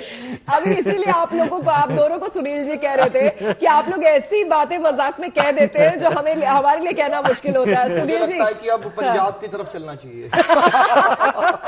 देखिए कई मुशायरों में मैंने इस चीज को नोट किया कि जो शायर होते हैं या जो पोएट्स होते हैं वो ऐसी चीज मार देते हैं अनतुले जो कहीं नहीं तुले। तो ये कहना बड़ा मुश्किल था हम लोगों के लिए, लेकिन वो उन्होंने अनतुले कहकर और वो बिना तुले। अच्छा इसका मतलब क्या, ये लोग इसी तरह से करते हैं और मेरे को तो पिछली बार भी अनुभव इनके साथ अच्छा रहा। हाँ क्या बात है सर। महाराष्ट्र चुनाव में ये वो चीजें बोलते हैं जो दिल से निकलती हैं। क्या बात है। महाराष्ट्र चुनाव में अनिल जी से सवाल पूछा था मैंने, साथ में स्टूडियो में थे, तो मैंने इनसे पूछा था कि मोदी जी क्या कहते हैं रात 8 बजे आके क्यों बोलते हैं? इसका जवाब ये नहीं दे पाए थे, आज दे दीजिए अगर आपके पास हो गया हो तो। सर आप जवाब दीजिएगा लेकिन थोड़ी देर पहले मनोज तिवारी जी से हमने बातचीत की है, क्या कुछ कहना है उनको जरा वो सुन लेते हैं। अभी हमारे साथ भाजपा सांसद मनोज तिवारी जी हैं। मनोज जी 27 साल बाद चुनावी नहर से भाजपा के खेतों में पानी आता हुआ दिख रहा है, हरियाली दिखाई पड़ रही है। बहुत ही अच्छे साहित्यिक शब्दों का श्रवण हमारे कान में आ रहा है, बहुत अच्छा लग रहा है। दिल्ली की जनता आशीर्वाद दे रही है, ऐसा हम पहले से भी ग्राउंड पे घूमते हुए देख रहे थे, इसी आधार पे बात कर रहे थे। और अभी जो रुझान शुरुआती जो काउंटिंग शुरू हुई है उसमें भी बीजेपी क्लियर मैंडेट के साथ आगे बढ़ रही है। हमें पूरा विश्वास है कि यही टैली आखिर तक चलेगी। वो कौन से मुद्दे हैं जो जनता को, आपके उठाए हुए मुद्दे जो जनता को सीधे टच करेंगे? देखिए, जिस शहर को साफ पानी न मिले वो 1 साल भ्रमित हो सकती है, 2 साल भ्रमित हो सकती है, 3 साल भ्रमित हो सकती है, चौथी बार तो नहीं हो सकती। तो दिल्ली की जनता उस भ्रम से निकल चुकी है। साफ पानी चाहिए उसको, साफ हवा चाहिए, साफ यमुना चाहिए, लोगों गरीबों को राशन कार्ड चाहिए और महिलाओं को समृद्धि सम्मान चाहिए। वो सब कुछ मोदी गारंटी जो दिया मोदी जी ने, उसके प्रति एक बहुत बड़ा विश्वास दिख रहा है। जो शीश महल और यमुना की सफाई को लेकर आप लोगों ने अभियान छेड़ा था, उसका कितना? नहीं, उससे तो ये पता चल गया ना दिल्ली को कि जो आम आदमी पार्टी और उसके मुखिया हैं वो लोग आम आदमी के समर्थक नहीं हैं, वो खास आदमी हैं। आम आदमी पार्टी को धोखा दिया, आम आदमी को धोखा दिया, इसलिए आज आम आदमी पार्टी लोगों की नजर से भी और ईवीएम के आधार पे भी जा रही है। बड़े बड़े चेहरे जो आम आदमी पार्टी के थे वो एकदम धूल चाटते हुए नजर आ रहे हैं या पीछे हैं? मुझे ऐसा लगता था कि ऐसा ही होगा, हालांकि मैं भी 2 घंटा वेट करूंगा, लेकिन जिस प्रकार से आम आदमी पार्टी ने जनता को धोखा दिया दिल्ली को, तो उसमें तो जो शीर्ष लोग थे वही थे सबसे ज्यादा, नीचे के तो बहुत सारे विधायक बेचारे थे उनके, तो उनको सजा मिल रही है ऐसा दिख रहा है। एक बड़ा हर्डल तो पार कर लिया, अब सबसे बड़ी चुनौती है मुख्यमंत्री कौन होगा। चूंकि चेहरा कोई आगे था नहीं, तो अब कितनी बड़ी चुनौती मानते हैं इसे आप? हमारी पार्टी के पास ये कोई चुनौती नहीं होता है, बहुत आराम से मिल बैठ के हमारी पार्टी डिसाइड कर लेती है और बहुत अच्छा मुख्यमंत्री मिलेगा, ऐसा मिलेगा जो दिल्ली को 15-20 साल तक भारतीय जनता पार्टी की सेवा के आधार पे जो शीला दीक्षित जी का रिकॉर्ड है उसको भी तोड़ेगी भाजपा, ऐसा मेरा विश्वास। क्या सांसदों में से भी किसी को मौका मिल सकता है? पार्टी डिसाइड करेगी, सब कुछ उनके हाथ में है, देखते हैं क्या होता है। तो आपने सुना मनोज तिवारी को, आप सुन रहे थे। सुनील जी, यहां पर आपसे जानना चाहेंगे, अभी थोड़ी देर पहले जब बातचीत हो रही थी तो हमने यही कहा कि अमूमन ज्यादातर जगहों पर हमने देखा कि पहले मुख्यमंत्री का चेहरा प्रोजेक्ट किया जाता है और उसके बाद चुनावी मैदान में उतरती है पार्टियां, लेकिन वो भी हमने देख लिया बीजेपी में कि बीजेपी इस प्रथा को तोड़ने में भी माहिर है। हमने देख लिया कि मध्य प्रदेश में क्या हुआ, हमने देखा छत्तीसगढ़ में क्या हुआ, हमने देखा राजस्थान में क्या हुआ, लेकिन यही दिल्ली में भी हमने देखा। और जिस मार्जिन से बीजेपी आगे बढ़ती हुई जा रही है बिना मुख्यमंत्री का चेहरा प्रोजेक्ट करते हुए, आपको क्या लगता है कि यहां भी हमें कोई ऐसा नाम देखने को मिलेगा जो शायद हमने सुना ना हो या खुद पार्टी के लोगों ने सुना ना हो, या फिर जाना पहचाना कोई नाम? देखिए, चेहरा जाना पहचाना होगा पर नाम चर्चा में नहीं है। पर्ची उसी की खुलेगी जो कि समर्पित होगा और काम करने में तेज होगा, वो नहीं जो बयान में तेज होगा या मैनिपुलेट करके गणेश परिक्रमा करने में तेज होगा। ऐसे आदमी को ये लाएंगे क्योंकि इनको चुनौती अभी भी कोई खत्म नहीं होगी, विपक्ष बहुत मजबूत होगा, उसलिए ऐसे आदमी को लाना पड़ेगा जो सीजन्ड हो, काम करने में माहिर हो, डिलीवरी करता हो सकता है एक प्रयोग हो दिल्ली में कि कोई शेड्यूल कास्ट को लाया जाए या किसी महिला को लाया जाए। ये 2 चीजें अभी मैंने देखा है कि बीजेपी के जितने भी स्टेट के अंदर सीएम आए हैं वो ये 2 चीजें बची हुई हैं। तो कहीं पर ओबीसी है आया है, यानी कि आप ये कह रहे हैं कि दिल्ली में भी मुख्यमंत्री का जो चेहरा बनेगा, अगर बीजेपी जीतती है तो उसमें सोशल इंजीनियरिंग को पूरी तरह से देख करके उसके मद्देनजर चुना जाएगा। 100% मुझे लगता है कि यही होगा, क्योंकि चर्चित चेहरे कोशिश करेंगे कि टीवी पे आए और न्यूज में छाए रहें और डिलीवरी नहीं हो। वो चाहेंगे कि जो मीडिया से थोड़ा बचकर चले और डिलीवरी में ज्यादा अपने आप को एक्सपर्ट समझे। और पार्टी भी समझती है, और पार्टी हमेशा निगाह रखती है कि ये आदमी किस तरह का है, इसके अंदर किस तरह का सॉफ्टवेयर है, इसकी थॉट्स कैसी हैं सोसाइटी को लेकर, he is a person who can manage the things और नॉट, और उस चीज को वो फोकस कर सकता है कि नहीं। इन बहुत सारी चीजों को, महीन चीजों को देखना होगा, लेकिन आपको देखना होगा कि कोई महिला चेहरा या शेड्यूल कास्ट ऐसा आदमी जो चर्चा में नहीं है, अचानक से वो राजस्थान और मध्य प्रदेश की तरह सामने आएगा। बिल्कुल। यहाँ पर चूंकि अमित शाह जी हैं और जाहिर सी बात है कि अब जिस तरह से रुझान जो है वो दिख रहे हैं बीजेपी आगे बढ़त बनाए हुए, अमित शाह जी आपके नजर में क्या लगता है कि आप किसी महिला कैंडिडेट को एक सीएम के तौर पर यहाँ पर लाना चाहेंगे, या फिर क्या है, क्या दिमाग में है आपके? देखो श्वेता जी, अगर आप समझते हो कि मैं सुबह सुबह आपके चैनल पर ये बताऊंगा कौन सीएम होगा, तो इतना पागल तो मैं भी नहीं हूं। महिला होगी कि पुरुष होगा कि कौन होगा, ये इतना आसान नहीं है भाई। आप लोग मेरे मुंह में उंगली डालकर मत निकलवाइए। ये हमारी पार्टी तय करती है, जिसको शीर्ष नेतृत्व चाहेगा। भाजपा का एक एक कार्यकर्ता श्वेता जी आज मुख्यमंत्री बनने की काबिलियत रखता है। जरा शाम होने दीजिए, ईवीएम खुलने दीजिए, उसके बाद हम बैठ करके तय कर लेंगे। आपको इतना टेंशन लेने की जरूरत नहीं है। बहुत धन्यवाद, बहुत धन्यवाद। देखिए बहुत ही सटीक जवाब आपने दिया है। अब मेरी हिम्मत नहीं हो रही है अमित जी कि मैं आपसे कुछ पूछूं। गोरखपुरी जी बताइए, मतलब अभी जो परिदृश्य नजर आ रहा है उसको लेकर आप क्या कहना चाहेंगे, चाहे वो आम आदमी पार्टी हो या फिर कांग्रेस पर? देखिए यहाँ पर मैं एक चीज कहना चाहूंगा, दिल्ली की जनता ने ना अपने एनसीआर यानी हरियाणा और नोएडा गाजियाबाद में देखा है कि सरकार कैसे चलती है और कैसे होता है। एक वक्त में नोएडा और गाजियाबाद, आप तो यहाँ पर रही, आपने देखा है कि शाम को 6 बजे के बाद निकलने में ऐसा लगता था कि पता नहीं घर वापस लौटेंगे कि नहीं, और वहीं दिल्ली में वो सिचुएशन बदलकर वापस आ गई। तो मुझे लगता है जो मास्टर स्ट्रोक रहा जब योगी जी की रैली दिल्ली में हुई और वहां से जो माहौल बदला जो उन्होंने बताई, तो दिल्ली की जनता को लगा कि भाजपा का जो शासनकाल है उत्तर प्रदेश के अंदर, वहां पे आज माफिया क्या बोल रहे हैं कि हमें महसूस होता है बहुत क्लोजर बनाकर रख दिया हमको, बहुत लूजर। हमें अब रात दिन सपनों में बस एक चीज दिखती है, वो बुलडोजर।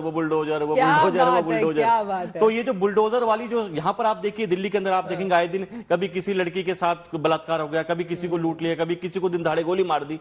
तो ये अपराध भी, मतलब कुल मिलाकर चारों खाने चित जो कहा जाता है, दिल्ली की सरकार में ये हुआ। और उसके बाद भी दिल्ली की जनता को लगा कि अब की बार भी अगर आम आदमी पार्टी आ गई तो ये तो कम होने वाला है ही नहीं, क्योंकि ये तो यही बोलेंगे क्योंकि केंद्र में तो भाजपा ही है।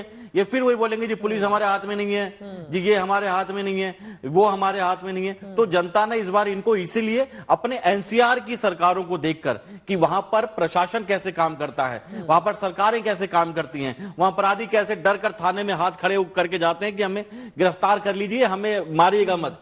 तो ये सारे जो फैक्टर दिल्ली जनता ने देखे हैं, जिसका ये परिणाम है। मुझे लगता है कि इसी वजह से चारों खाने चित आज यहाँ पर आम आदमी पार्टी होती नजर आ रही है। बिल्कुल, इसलिए जो तस्वीरें सामने आ रही है, आप देखिए बीजेपी दफ्तर से जश्न की तस्वीरें भी सामने आ रही है लगातार, वो भी आपको हम दिखा रहे हैं। हमारे संवाददाता भी वहां से हमें जानकारी दे रहे हैं। सुनील जी लगातार हमारे साथ बने हुए हैं, वरिष्ठ पत्रकार हैं और हमें बता रहे हैं अपने अनुभवों से कि फिलहाल अब जो तस्वीर निकलकर सामने आ रही है, आखिर उसके पीछे की वजह क्या है। सर, यहां पर आपसे समझते हुए, जानते हुए कि अभी जिस तरह से बातें हम यहां पर स्टूडियो में कर रहे हैं, हालांकि ये लाइटर माहौल में थोड़ा हो रहा है, लेकिन आपको क्या लगता है कि वाकई जो दिल्ली की जनता है इस बार उसने जो वोट किया है, अरविंद केजरीवाल लगातार ये कहते रहे कि भैया केंद्र सरकार ने हमें काम नहीं करने दिया, लेकिन हेल्थ सेक्टर को ही अगर आप ले लीजिए, एक एग्जाम्पल ले लीजिए, आयुष्मान भारत जैसी योजना जो कि केंद्र सरकार की ये योजना रही है, उसको दिल्ली में नहीं लागू होने दिया अरविंद केजरीवाल ने। और वो कहती रही, आप तमाम इल्जामात लगाते रहे हैं, लेकिन आप जो योजनाएं केंद्र सरकार की भी हैं उसको भी आप नहीं लागू होने देते हैं, तो उसके पीछे आपकी मंशा भी तो दर्शाता है ना, और लोग ये समझते हैं कि क्या है। ठीक कह रहे हैं आप।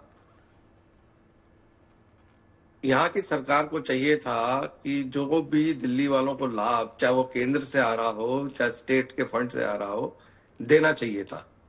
तो कई जगह उन्होंने यहाँ के लोगों को महरूम रखा।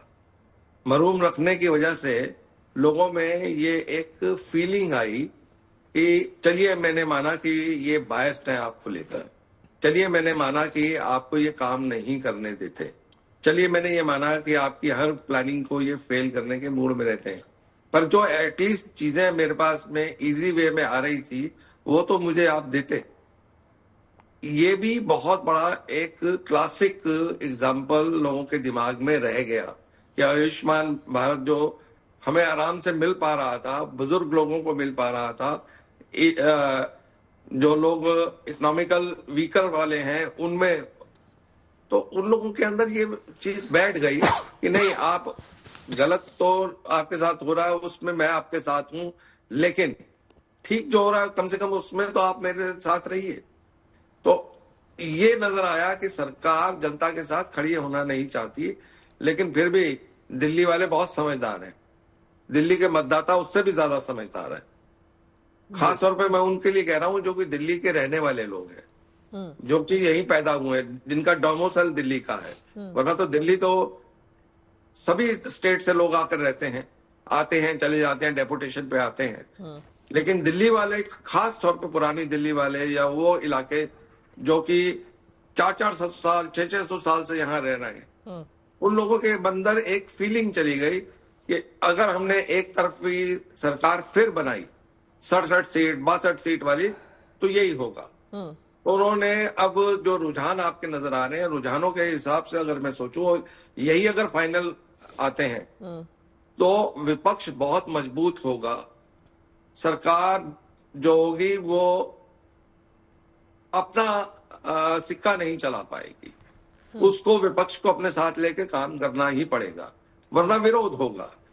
तो दिल्ली वालों ने एक मैंडेट के साथ में एक, जैसे कहते हैं हाथी के महावत के हाथ में एक आप दे देते हैं कि हाथी को कंट्रोल कीजिए, विप, वो विप दे दिया है। बिल्कुल बिल्कुल सर, आपने बहुत अहम बात कही और बहुत जरूरी बात कही, और मुझे लगता है कहीं ना कहीं दिल्ली की जनता ने इस बार अपना मन बना लिया था कि भाई हमने देख लिया, 3 बार से हो गया, अब हमने देख लिया अरविंद केजरीवाल और उनकी सरकार को, उनके एडमिनिस्ट्रेशन को। अब ये आरोप प्रत्यारोप बहुत हुआ, वादे बहुत हुए, दोषारोपण बहुत हुआ, अब हमें एक क्लियर मैंडेट वाली एक ऐसी सरकार हमें चाहिए जो कि ये कहे कि हाँ हम ये कर सकते हैं, और अब उसका विरोध करने के लिए कोई ना हो। इसीलिए बार बार जब बीजेपी चुनावी मैदान में उतरी तो वो डबल इंजन की सरकार का नारा जैसे वो बाकी जगहों पर देती है, यहां भी उसने दिया, और कहीं ना कहीं उसका भी फायदा होता हुआ यहां पर।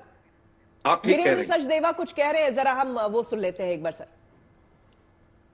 यमुना का प्रदूषण, करप्शन, जल बोर्ड का, शराब घोटाले का, शीश महल का, तो ये अरविंद केजरीवाल का वो गवर्नेंस मॉडल था जिसे दिल्ली की जनता ने नकारा है। और एक मॉडल माननीय प्रधानमंत्री जी का है जो गुड गवर्नेंस का मॉडल है, जिसमें दिल्ली में जो हमने काम किया और पूरे देश में जो काम किए उसको पूरी देश की जनता सलाम करती है। तो मुझे लगता है दिल्ली ने गुड गवर्नेंस को चुनने का मन बनाया है और मुझे लगता है परिणाम भी इसी दिशा में जाएंगे। फिलहाल जिस तरीके की परिस्थितियां देख रही है, बड़े चेहरे हैं आम आदमी पार्टी के, क्या लगता है ये सब बड़े चेहरे चुनाव हारेंगे क्योंकि इन्होंने जनता को धोखा दिया है, विश्वासघात किया है, और जनता भी इनको वैसे ही परिणाम देगी। आगे पीछे का खेल चलेगा जब तक काउंटिंग चल रही है, लेकिन हमारा मानना यह है कि ये जितने भी अरविंद केजरीवाल, मनीष सिसोदिया, आतिशी मारलेन, ये सब करप्शन के चेहरे हैं, भ्रष्टाचार इनके कारण हुआ है। तो मुझे लगता है इन कारणों को जनता माफ नहीं करेगी। बहुत ज्यादा मेहनत करी आप लोगों ने, और प्रदेश अध्यक्ष आपका जो एक भूमिका रही पूरे सबको साथ में लेकर चलने नहीं, एक कार्यकर्ता के नाते मुझे काम करना था। मेरा राष्ट्रीय नेतृत्व हमारा मार्गदर्शन करता है, राष्ट्रीय अध्यक्ष जी, माननीय गृह मंत्री जी समय समय पे हमें हमारी गलतियां भी बताते रहे और हमने सीखने का काम किया। सभी कार्यकर्ताओं का कलेक्टिव एफर्ट्स है जिसका आज परिणाम दिख रहा है। हालांकि अभी बहुत कुछ कहना बना रहे हैं, बहुमत कैसा महसूस, फीलिंग क्या है इस समय? एक बच्चा जो एग्जाम देता है वो अच्छे परिणाम की प्रतीक्षा करता है, मैं उसी प्रतीक्षा में हूँ। Thank you. बीजेपी के अध्यक्ष वीरेंद्र सचदेवा को अभी आप सुन रहे थे। सुनील जी, शुरुआत जब हमने इस कार्यक्रम की थी ना, तो मेरी शुरुआती लाइनें यही थी कि जब कोई बच्चा एग्जाम देने जाता है, चाहे वो स्कूल में हो, चाहे वो कॉलेज में हो, या फिर कोई भी कॉम्पिटिटिव एग्जाम देने जाता है, तो रिजल्ट के टाइम में जो एक मन में वो धुकधुकी सी बनी रहती है, वो इस वक्त तमाम पार्टी और उनके नेताओं के भी मन में है, और यही वीरेंद्र सचदेवा जी भी इस वक्त बोल रहे थे। और जाहिर सी बात है, जब तक रिजल्ट नहीं आउट हो जाता है तब तक ये मनस्थिति जो है ये बनी ही रहेगी। बिल्कुल आपने ठीक कहा। एक आईएएस जब बनने जाता है या एक बच्चा जब एग्जाम देकर उसका होता है कि मेरा कैरियर कैसे खुलेगा, धुकधुकी लगती है। ऐसे ही बीजेपी के भी धुकधुकी लगी हुई है कि 27 साल बाद कमल खिलेगा तो किस लेवल पे खिलेगा, किस डिग्री पे खुलेगा, 40 होगा, 42 डिग्री होगा, 45 डिग्री होगा, तो मेरा ताप क्या होगा, मेरी एक्सेप्टेबिलिटी कितनी होगी। आप देखिए हर्ष मल्होत्रा एक नाम था, कौन जानता था दिल्ली में, वो कैबिनेट का मंत्री है। ऐसे ही अब आपको कुछ ऐसे चुनिंदा नाम आपके कैबिनेट के अंदर आएंगे दिल्ली की, जिसकी भी सरकार बनेगी। इवन तो मैं कह रहा हूँ केजरीवाल की भी अगर सरकार बनती तो इस बार आप अमूल चूल परिवर्तन देखते, क्योंकि नेतृत्व तो उनका भी परेशान है उन फेसेस से जो कि सामने है, वो दूसरे फेसेस को सामने आने नहीं देते। पर बीजेपी में ये चीज की मैंने एक अच्छी चीज देखी है कि अचानक से वो एक नए नाम को प्रयोग करते हैं, उसको आगे बढ़ाते हैं और उसके सहारे वो रिजल्ट्स लेते हैं। दुगदुगी तो उनको लगेगी जो ये चाह रहे हैं कि वो चीफ मिनिस्टर बन जाए या वो मंत्री बन जाए, बिल्कुल, चाहे उन्होंने मेहनत की हो 10 साल, लेकिन पड़ला किस तरफ खुद जाएगा या उन किसकी किस्मत खुलेगी, ये देखना पड़ेगा। बिल्कुल, उसके लिए इंतजार करना होगा। यहाँ पर दीपक जी मुझे ये बताइए कि अभी अब जब बात हो रही थी कि दिल्ली वाला जो असली दिल्ली वाला है उसकी राय जो है वो बहुत मायने रखती है। आप असली दिल्ली वाले हैं, आप दिल्ली के ही हैं यहाँ पर, तो आपको क्या लगता है एज अ दिल्ली वाला? देखिए दिल्ली में जैसे सुनील जी ने बताया, दिल्ली में दिल्ली वाला तो कोई है ही नहीं। जो दिल्ली में पैदा हो गया या रहने लग गया वो दिल्ली वाला है। लेकिन हम दिल्ली के हरियाणवी हैं। तो मैंने बताया ना, जो बीजेपी ने घेराबंदी की है वो बहुत ऐसी की है कि केजरीवाल जी को समझ में नहीं आया। एक तरफ से केजरीवाल जी ने जब नायब सैनी जी से पंगा लिया हरियाणा के सीएम से, तो परवेश वर्मा की वजह से बाहरी दिल्ली में वैसे ही एक तरफा माहौल बीजेपी का बन गया था। और जब नायब जी से पंगा लिया तो जो दिल्ली में रहने वाले सारे हरियाणवी थे वो एक हुए। और एक बड़ी खबर आपको बता दें कि अरविंद केजरीवाल फिर से नई दिल्ली सीट से पीछे हो गए हैं। जब शुरुआती आपको हम बता रहे थे रुझान जब आने शुरू हुए थे उस समय भी पीछे चल रहे थे और 300 वोटों से पीछे है केजरीवाल। 6 राउंड की काउंटिंग हो चुकी है।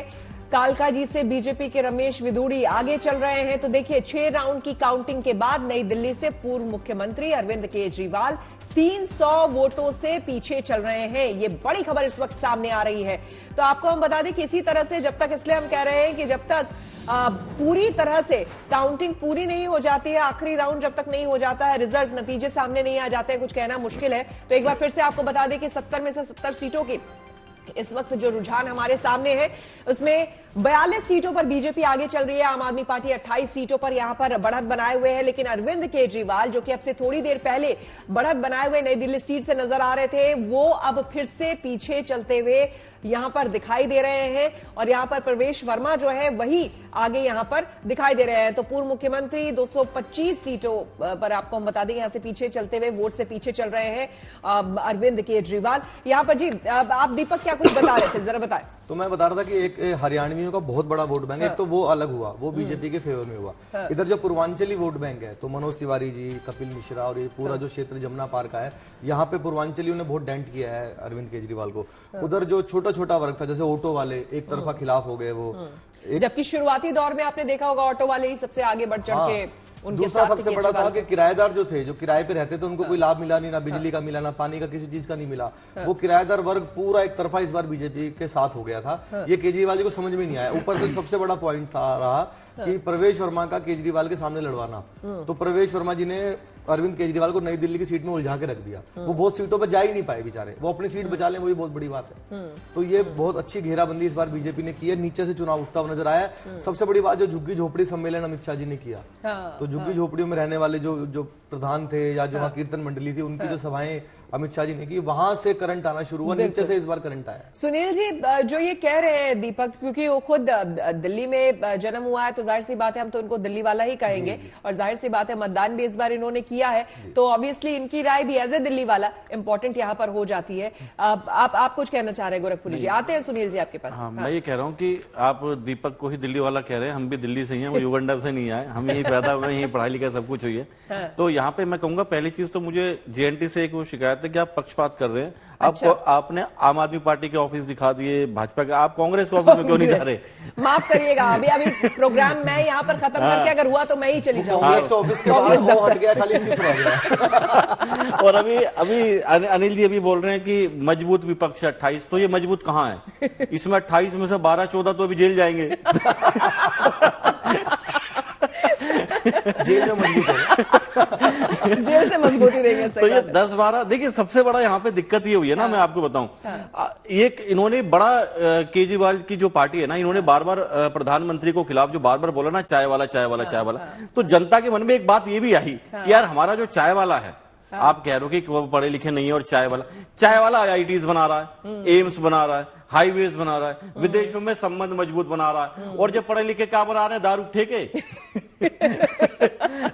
तो जनता कह रही भैया फिर चाय वाला ही ठीक है, हमें पढ़े लिखे नहीं चाहिए जो जब मोहल्ले में दारू के ठेके बना रहे हैं। तो ये बड़ी स्थिति थी यहाँ पर दीपक भाई।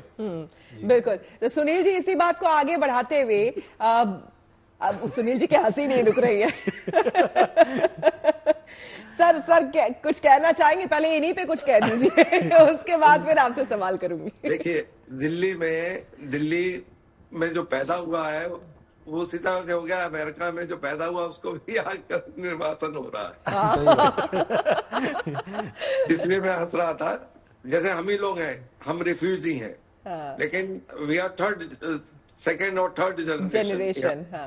तो हम कोशिश कर रहे हैं कि हम लोग यहाँ पर काम करें दिल्ली के लिए, दिल्ली के बारे में सोचें, क्योंकि जो पैदा हुआ है वही आदमी बहुत ज्यादा बिलोंगिंगनेस रखता है, और उसके मन में रहता है कि ये मेरा स्थान है, ये मेरे को काम करना है और मैं इसके साथ में रहूं। लेकिन हो क्या रहा है कि दिल्ली वाला जो आदमी है वो सबसे पीछे पिछड़ गया है, क्योंकि वो अपने काम धंधे में लगा हुआ है, मैनिपुलेट नहीं कर रहा। और जो मैनिपुलेट करके बाहर से आते हैं वो शीर्ष पे पहुंच रहे हैं, वो दिल्ली के चीफ मिनिस्टर भी हो जाते हैं। तो ऐसे लोगों को दिल्ली वाले इस बार रोकना चाहते हैं। इस बार ये भी देखिएगा, अनूठा प्रयोग होगा पॉलिटिकल पार्टियों के, जब सिलेक्शन ऑफ द मंत्री और चीफ मिनिस्टर का होगा, वो दिल्ली वाला पक्का होगा। वो ये नहीं होगा कि कोई बाहर से आ गया, वो दिल्ली का अपना आदमी होगा, उसका डेमो सेल जो होगा वो दिल्ली का होगा, असली दिल्ली का बेटा होगा, दिल्ली का होगा, असली दिल्ली का बेटा होगा, असली दिल्ली का बेटा होगा। ये भी पॉलिटिकल पार्टियों का आप देखिएगा, ये इंटरनली ये प्रोसेस स्टार्ट हो चुका है। लोगों को समझ में आ गया है कि दिल्ली को ज्यादा दिन आप चीट नहीं कर सकते, क्योंकि आप राजा हो सकते हैं अपने अपने स्टेट में, अगर महाराजा बनना है तो आपको दिल्ली आना होगा। बिल्कुल।